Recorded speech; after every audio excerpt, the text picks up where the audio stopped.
After a short break, we're here in Mantova as the FIM Motocross World Championship gathers pace towards its finale in Trentino in November. The race is coming thick and fast now, starting in Lombardia, the first of a trilogy of races at the Città di Mantova racetrack.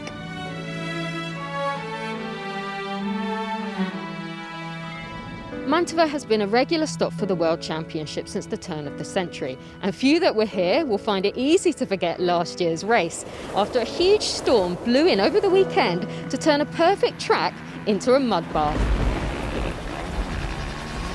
The conditions didn't stop Red Bull KTM ruling the roost, with Antonio Cairoli dominating MXGP while Jorge Prado was busy stamping his mark all over Mx2. Fast forward a year and Cairoli has the red plate once again, just ahead of defending champion Tim Geiser, while Prado cannot be ruled out from making a dramatic late dash for the MXGP title. KTM also lead the way in MX2, with Tom Vial moving comfortably ahead of Jago Hitz during our stay in Faenza. But the Belgian will be hoping to make up some ground now, with the dirt here in Mantova much more to his liking. Are we about to see a shift of power on Italian sand? Let's find out at the MXGP of Lombardia.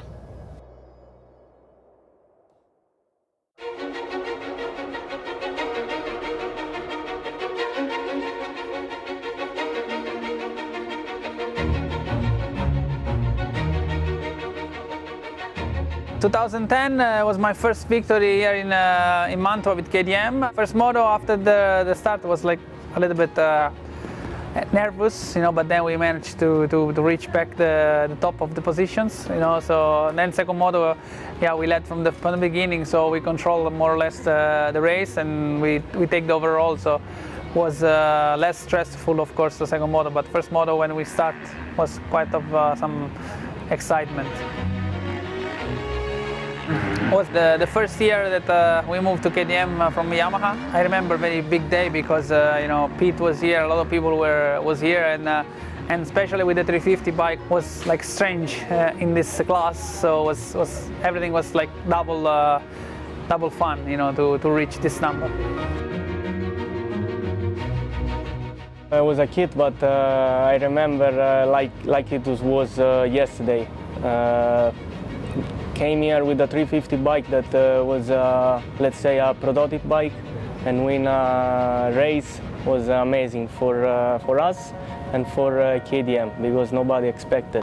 After that, we had also a nice rewarding, from the factory and everybody. So it was just a fun week. I will always remember it. And David Philipparts had to settle for second. He was no match for Tony Cairoli, who went on to take victory in Moto number 2, the overall Grand Prix, and is now the new championship leader.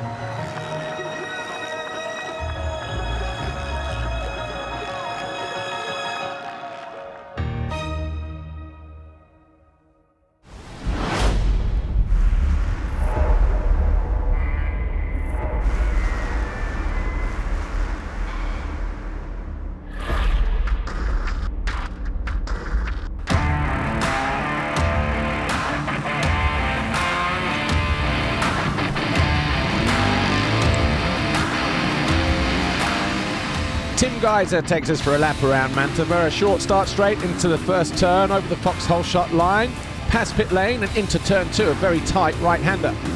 Exit there, we hit the steeper than usual iPhone jump. Into turn 3, there is a single to the inside, and if you hit here, you can triple your way into this next tight left, turn 4. Exit there, a nice short medium straights. Again, the angles on these jumps have all been built up for this GP this weekend. Sweep through that left turn, over the first of the Monster Energy tabletops, land in the bomb hole and double your way into this left. It's a 90-degree left and right. Then a short straight towards the city tabletop. Braking hard for this next right-hander. There will be a choice of lines through there. A new little double jump on the exit here takes us into turn, this left turn. Short straight, steep angle on the second of the Monster Energy jumps through this sweeping left. and tightening up into the right turn here, turn 11. Turn 12 has a single on the entry to the inside, and as we exit here we have a real short, sharp tabletop jump before heading over to probably the biggest jump on the racetrack, 25 meters, before heading up the first of 3 hills. This next part of the racetrack, a series of 180 lefts and rights, big braking bumps at the bottom into the braking zones of these right-hand turns, accelerating bumps on the exit as we head up hills as well. This middle hill, steeper than it looks on TV, falls away quite rapidly as well on the descent. A series of lines through this next right-hander, as you can see, but the final climb not as steep as the other two. You have a big wall around the outside, but then we have a split section. You can triple your way in from either side, but there's more hang time on the left before you finish these 7 waves.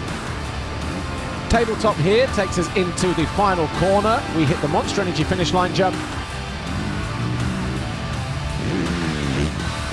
And then we're back onto the start straight for another lap here at Mantova.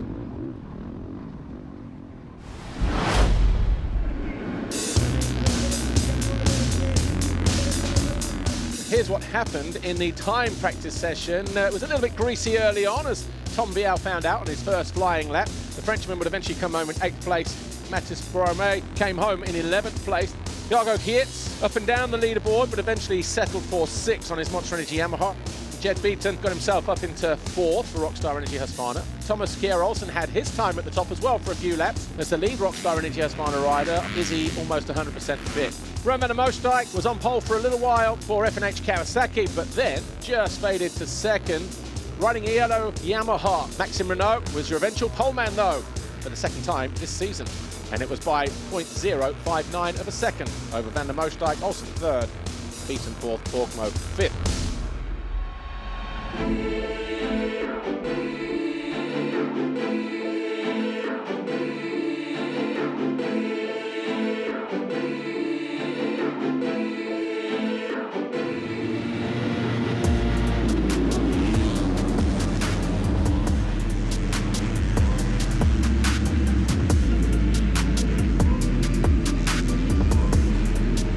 Vial gets edged out wide, wider than he probably wanted to go. Vial sneaks up at the inside and takes the lead on the very first lap. Watson looking to jump up into 2nd place. Malkovich in 4th, had to check up on his, Watson almost goes down in that 4th corner. Watson going defensive here, but Renault goes the long way round and he'll have the inside line in this bottom right-hander. Takes 3rd position away from the Brit. Borromé through here, and a big moment for him there. That mistake costly. So into 2nd, Maxime Renault. Oh, Watson almost up the side of the track there. And he's going to lose a position as well as a result of that mistake, but he'll try to carve up the inside of the Dutchman, Van der Mostijk. Van der Mostijk ran the outside. Another mistake from his teammate. Oh, this was Olsen. Borromé really not liking this part of the racetrack.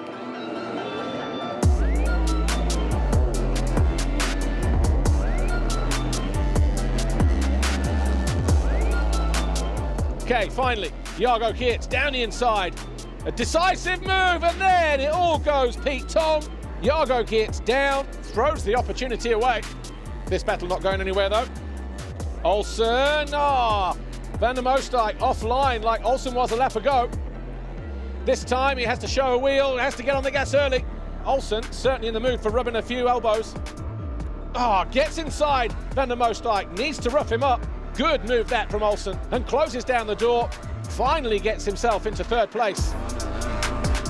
Renault has lost 2nd, and he's now under pressure for 3rd. So Olsen gets a gift for 2nd place. Maxime Renault has allowed Thomas Olsen an easy route through into 2nd. Here is Tom Vial, makes it race win number 8, extends his lead at the top of the championship standings.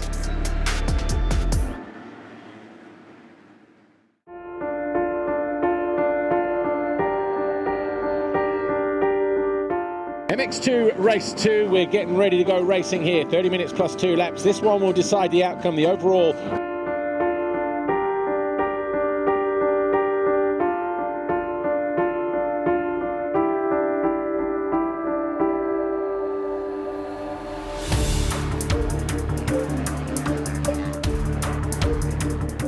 Yamaha's to the inside. Is that Watson? Yes, it is.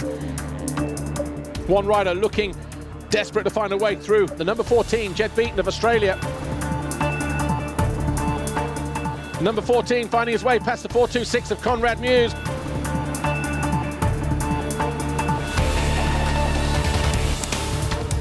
Watson has been caught by Beaton, and Beaton tries to charge up the inside.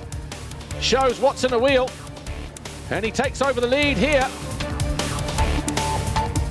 Oh, and rider down, Jargo Geerts again.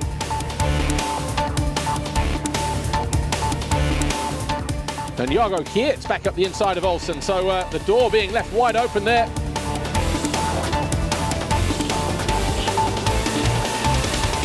Geerts tries to get alongside Mikkel Harup. This is for 7th place. He charges down the inside.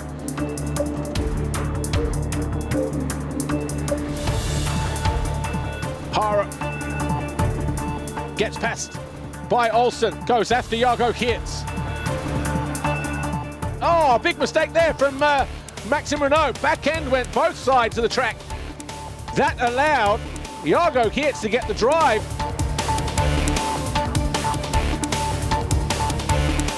Oh, and Vial went for the jugular as well. Alvin Osland on borrowed time as well. Jargo Geerts now through on Osland and into 4th place.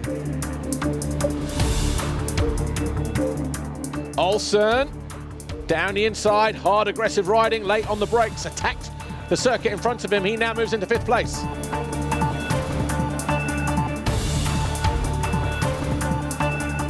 Vial has lost 2 more places. Isaac Gifting has gone through, Rubini has gone through. So, the boys down there in pit lane are going to be beside themselves, as is Jargo Geerts. He has just thrown away another golden opportunity. He was in 4th place. Talk about head going.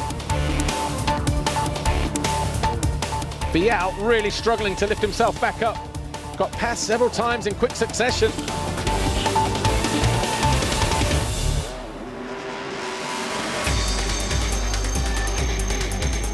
And Jed Beaton, Rockstar Energy Husqvarna, is going to cross the line. He wins his first ever moto in MX2.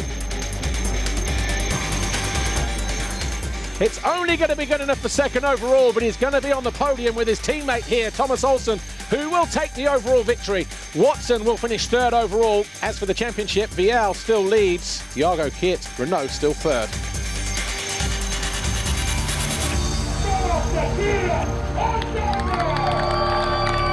Had a rough few races and the confidence was not really there, but I felt this week of practice just went better and better, and I got the confidence back on the bike that I had last year, and that I should have, the confidence that I should have had from the beginning. But now just super happy that yeah, to get this overall. It's been a long time since I've been on the top step, and it's an amazing feeling. I just want to thank my whole family and the team, everybody. Thank you.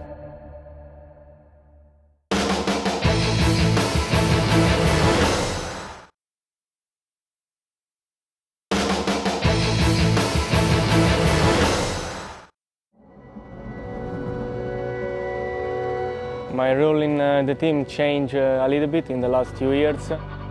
Now I'm a co-team manager and I work really close with my father.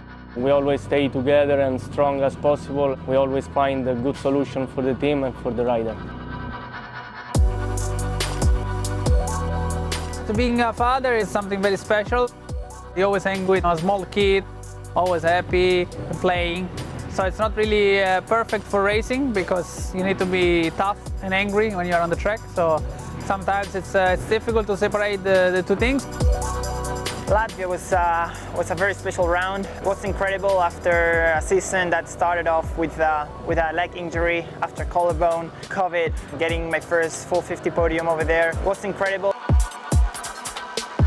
I did better than expected, and that podium was just a relief of all that suffering during the week, putting my maximum effort in every single training. Winning every year at least one race, I didn't expect. When I was a kid, I actually didn't expect. I mean, I won so many races. My goal was to reach the World Championship. Step by step, you see you can do always more and more and more, and then you realize that maybe one day you could come closer to what Stefan did with 101 GP wins.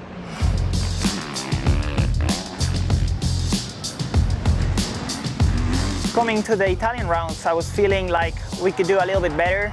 I was expecting myself to get again on the box, but that win was just incredible. It's so hard to get one win in the MXGP class. We have so many great riders, like 10 riders can get on the box. It was just awesome to get 2 solid motos for the overall, not only for me, but also for the team that's been always supporting me. Normally in Italy we have only hard-packed track. Now we have Mantova and Ottobiano, which are soft tracks. I really like the softer soil, of course, and a little bit sandy, and it's in Italy, so it's always special to ride in Italy. Of course, racing in front of your own crowd, it's always nice. They give you extra motivation. Sometimes it can turn out more difficult because they expect you to win all the time. Most of the time with me, it works out that it gives you extra confidence. For the next 3 GPs, if we can be always on the podium, will be great. For sure, I'm going out to the track to get some wins. Well, right now, with 48 points behind, the only thing I'm thinking of is try to be consistent, try to show the best of myself in every single race. I will be already quite happy if I get the chance to get to the last round and fight for that first position in the overalls. If they arrive close with the points in the last race in Arco, you know, they start for winning, so cannot say nothing. We are both teammates, but we are both riders. I want to stay in front, so I try to stay in front. That's my approach. How could I handle that? Just simply doing my best, respectful with my teammate, and yeah, the best one will win. So not so difficult. Both riders are ready for win. We bring the rider to the top of the level, and then in the track we see what happens, win the best.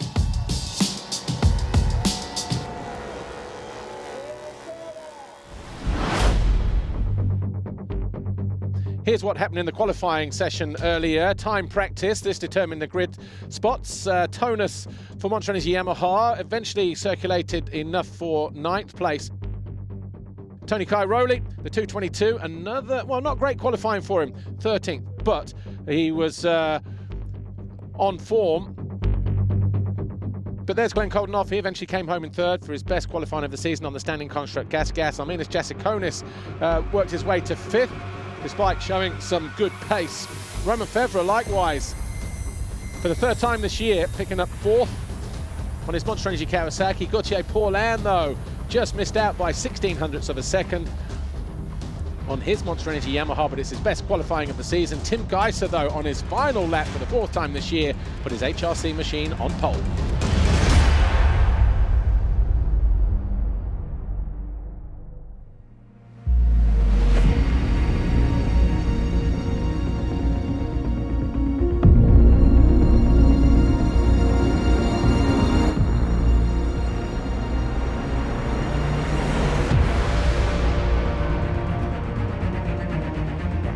Hello everybody, welcome back to Mantova, round 9 of the FIM Motocross World Championship for the MXGP of Lombardia. For the first time, MXGP Race 1.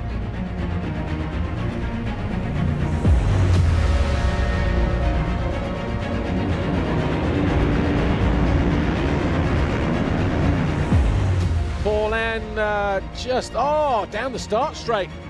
Wow. Both guys going down hard. I think Monticelli came off worse there, definitely.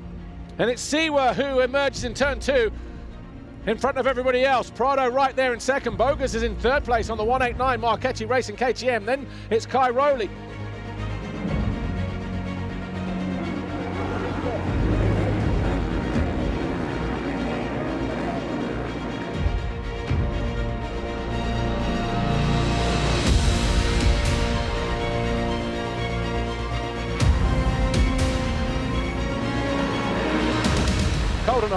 the inside of Bogus for 4th place.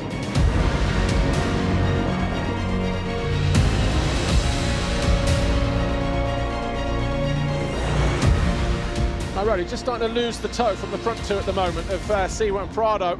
Gap between them is about 2 seconds. Jasikonis, though, ahead of these guys, looking to try and square off of Bogus. And he goes around the outside both times, cuts the inside the first attempt, and then around the outside. Good move that from AJ.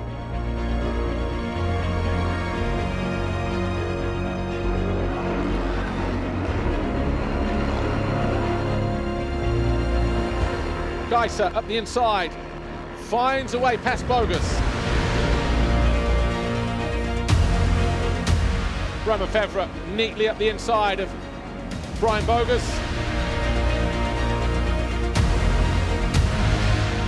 Into the final lap, and here is Calvin Verlanen, actually, the Kevin van Venrooy Yamaha rider.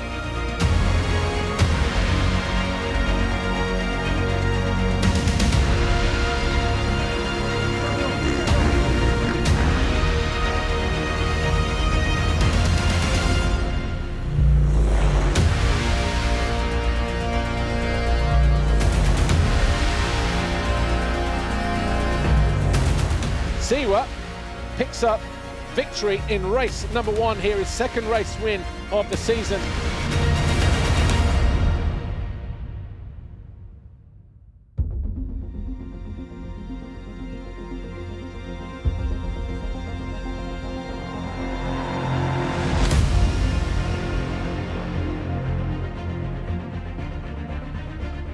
+30 minutes +2, MXGP Race 2.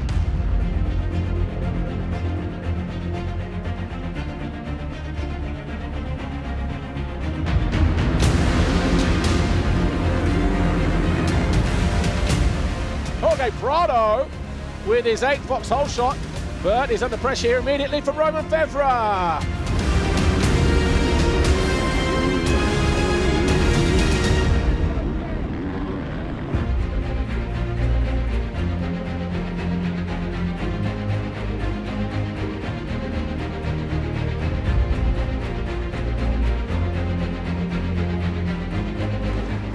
Oh, Seewer throws it away. Electric Star over on the right-hand side, picks himself up.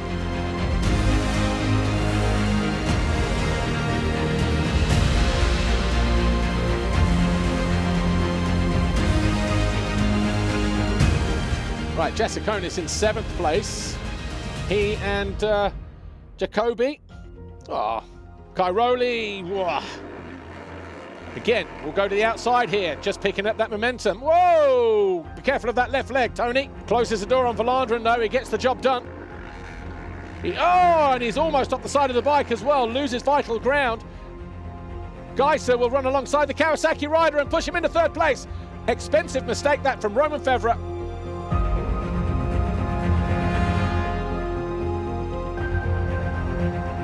And Geiser down the inside at the first attempt and pushes Prado into 2nd place. Absolutely wasting no time.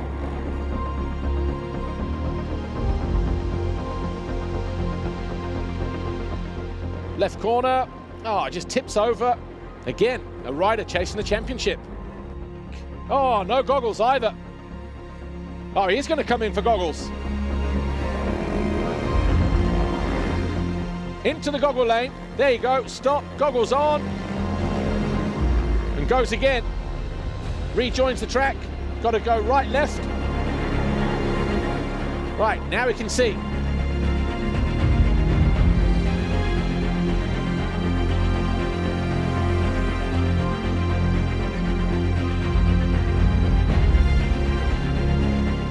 It's Tim Geiser. He takes the checkered flag. He wins race 2. It takes his 7th win of the season. Tony Cairoli will lose the championship leader's red plate after just 1 round. And what was a difficult... look, he's bleeding. He's bleeding, he's got all blood down his chest. So whatever happened to Tony Cairoli has got blood in the front of his helmet and all down his chest. Tim Geiser would win the race from Jorge Prado, Romain Febvre and Gauthier Paulin, but those 3 riders were deemed to have not respected waved yellow flags and were docked 2 positions late on after the original podium ceremony. So after a rejig of the results, Jeremy Seewer was deemed the overall winner to take his 6th Grand Prix victory. Coldenhoff 2nd, Prado 3rd, Geiser 4th, and it's Geiser who leads the championship now by 5 points over Cairoli, 11 points further back to Seewer. Prado is up to 4th and he's gained ground on the championship leader this weekend. However, at the end of the race, there was an inquiry resulting in Jorge Prado, Romain Febvre and Gauthier Paulin all being demoted 2 places in race 2 for not respecting wave yellow flags. The end result of all that left Tim Geiser, Glenn Coldenhoff and Jeremy Seewer as the new 1, 2, 3, and Jeremy Seewer on top of the box in MXGP for the first time in his career. It's such an incredible feeling, you know, to win an MXGP overall. I think many dream of this and it's a big milestone in my career. Super cool, okay, not the way I wanted it, but I'm super happy and gonna enjoy this one, and again still think about AJ and hope he's fine, you know. So our first instalment from Mantova leaves us with plenty to talk about, certainly enough to last us until we come back with the 2nd and 3rd parts of our trilogy here in the MXGP of Città di Mantova and the MXGP of Europe. Ciao!